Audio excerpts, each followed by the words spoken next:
ফ্রিজে কাঁচা ডিম রাখেন? জানেন এতে কি খারাপ কাজটা করছেন?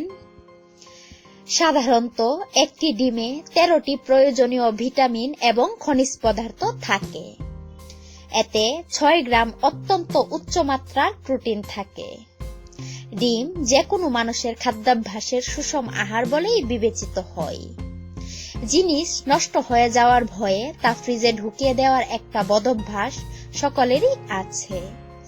এই বদভ্যাসের হাত থেকে বলতে গেলে কিছুই বাদ যায় না।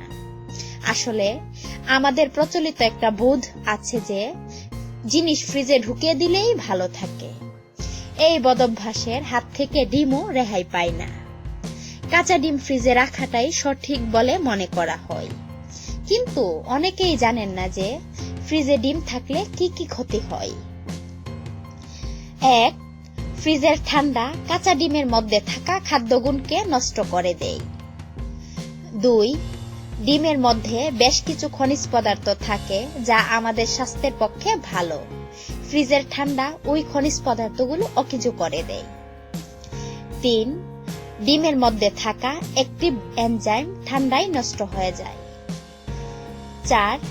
ঠান্ডায় ডিম রাখলে তার মধ্যে ব্যাকটেরিয়ার সংক্রমণ হওয়ার প্রবণতা বাড়ে। 5. ঠান্ডায় থাকা ডিমে ব্যাকটেরিয়া সংক্রমণে টাইফয়েড আক্রান্ত হওয়ার আশঙ্কা বহুলাংশে বেড়ে যায়। 6. ঠান্ডা ডিমের জন্য গ্যাস্ট্রোএন্টেরিটিস এবং ফুড পয়জনিং এর প্রবণতা বেড়ে যায়। ভিডিওটি ভালো লাগলে লাইক দিন, শেয়ার করুন বন্ধুদের মাঝে, আর অবশ্যই সাবস্ক্রাইব করুন আমাদের চ্যানেলটিকে।